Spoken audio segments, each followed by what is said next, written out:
And we all have our autonomy to live life how we choose, which means there's always going to be some sort of friction. You just can't avoid it.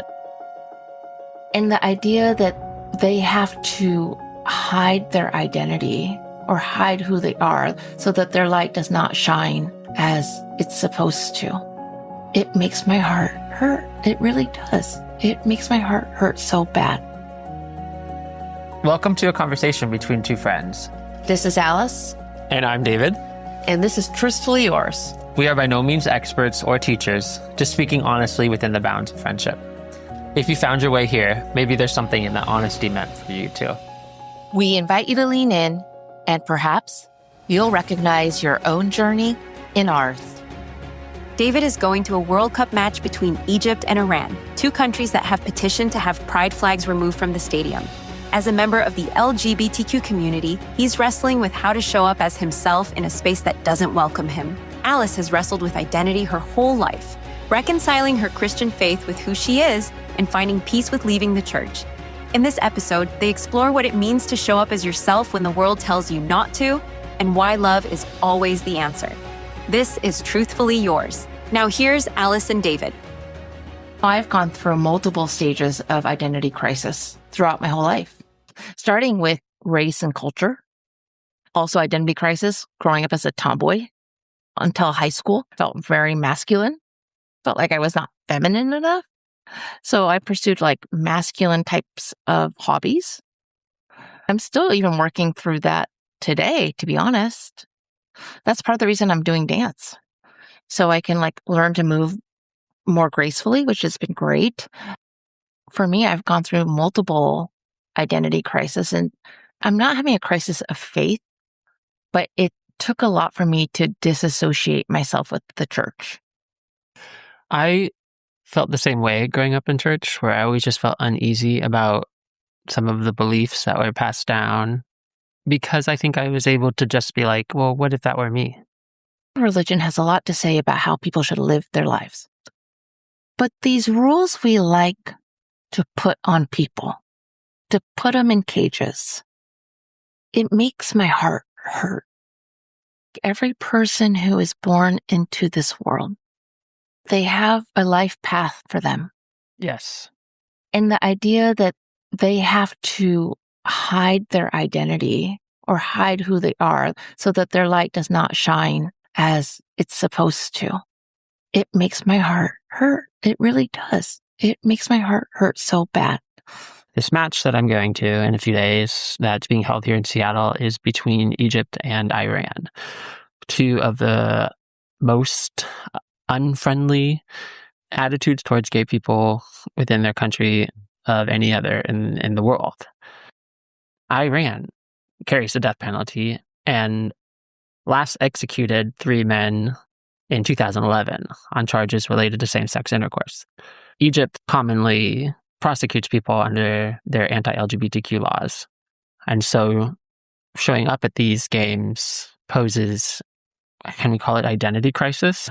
And it's so layered and it's so nuanced. Now, we do know that the governments of both of those countries have a major issue with pride and the celebration of pride and what that means.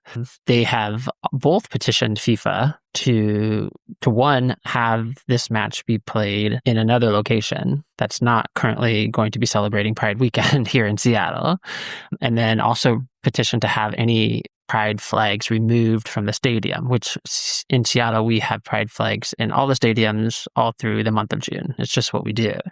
And I do believe they removed the flags from Seattle. They're calling it Seattle Stadium for the duration of this tournament, not CenturyLink. But yeah, so they've removed all of the pride flags from the stadium, but FIFA is not enforcing any ban on any flags being brought in by the fans. Mm-hmm. And I have just really been struggling with how do I want to show up in this space? And obviously part of me wants to show up and wear all of the rainbows and be as loud and proud and be that beacon of light for people that need it. But something that actually hit me a lot harder than that was we've talked about this in conversations past. You and I have, Alice, when Trump bombed a school in Iran, killing, murdering hundreds. We don't know the final number. More than 100 young female students and teachers, educators, and that bothers me more than me being able to express my identity in a soccer match. I mean, bottom line, I'm there to watch high-level soccer and just enjoy nations coming together in a time when that just seems like harder and harder to do. Like, one of the beautiful things that have come out of watching the World Cup and following the soccer across all of like Canada, US, and Mexico is cultures sharing their parts of their identity with each other and being delighted.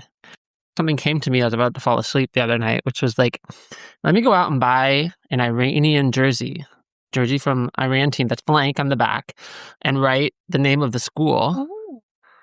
And then like maybe in cursive above, like never forget or something, and then decorate it with little stars or little flowers for each like victim. Oh, David, that's beautiful.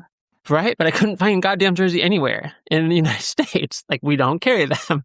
And then even if I were to buy on Amazon, it takes like a month for it to get here. Oh, no. So I was thinking about this and just really wrestling with this sense of this idea of identity and how we show up in the world while maintaining respect for the spaces we're in.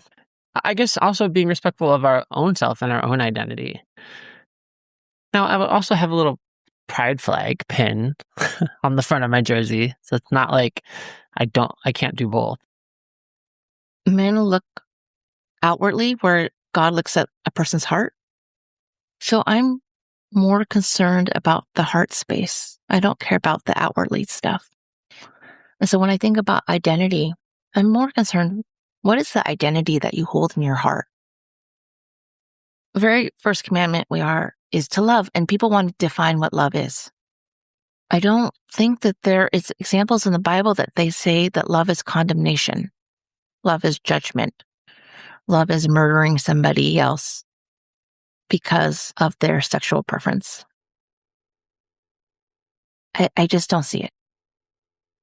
And, I've talked about loving others and viewing others through the lens of love, but I think I want to preface this saying, love is not all, good feelings. Sometimes love is setting boundaries.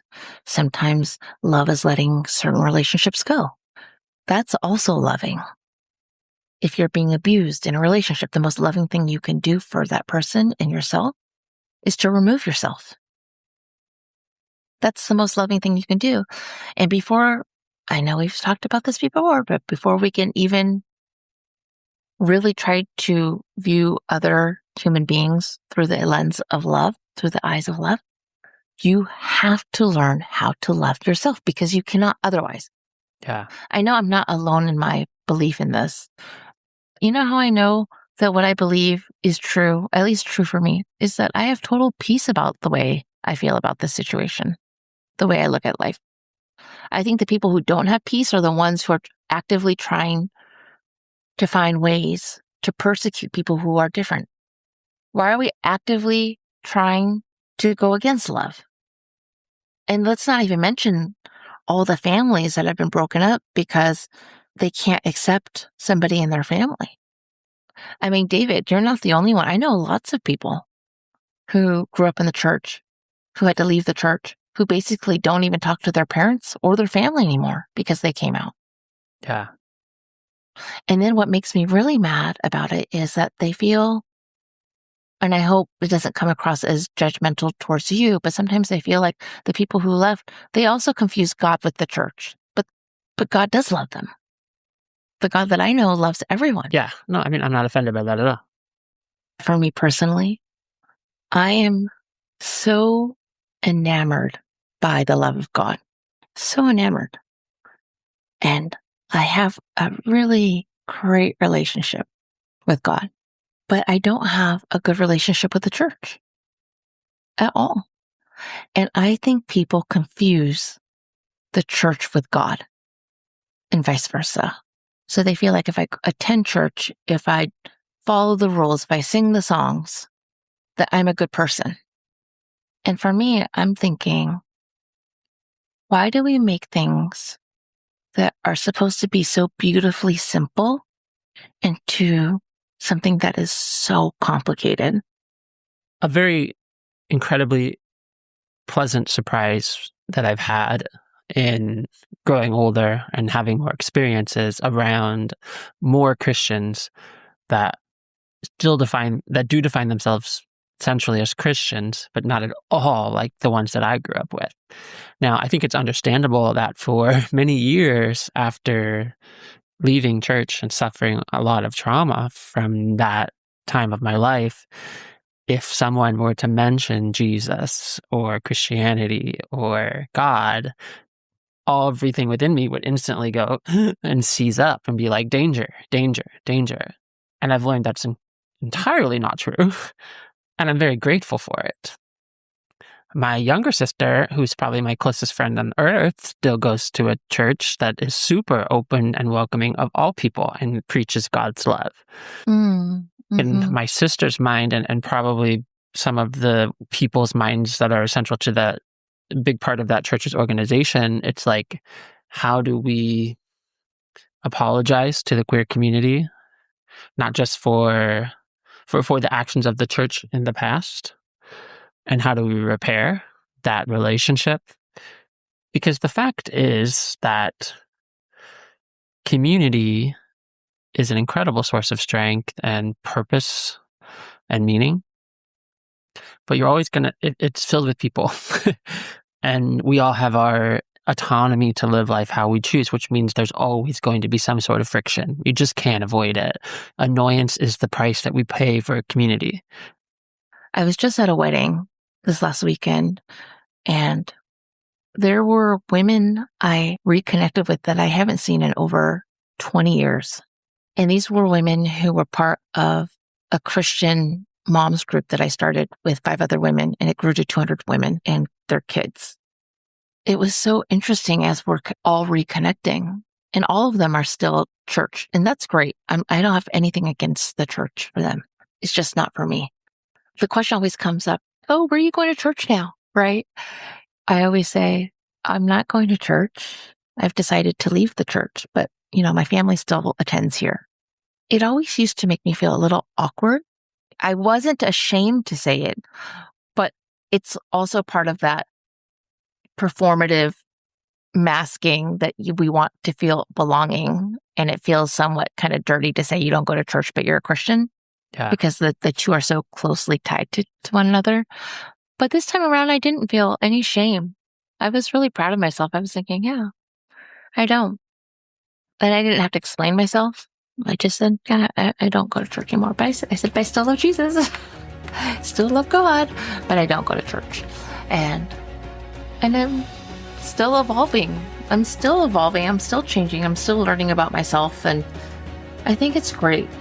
I think it's good that I'm having an identity crisis as we speak. I think there's versions of me from the past that I'm shedding. And there's versions of me that are emerging, that will continue to emerge. As long as I'm on this path of what I would say, I don't want to use the word humbling, but allowing God to humble myself in a way that exposes me to be okay with the discomfort and want to grow forward. If you enjoyed today's conversation, subscribe to Truthfully Yours wherever you get your podcasts. New episodes weekly on Thursdays. We'd love for you to share this with someone who might need to hear it. For more about the show and Alice and David, visit truthfullyyours.com.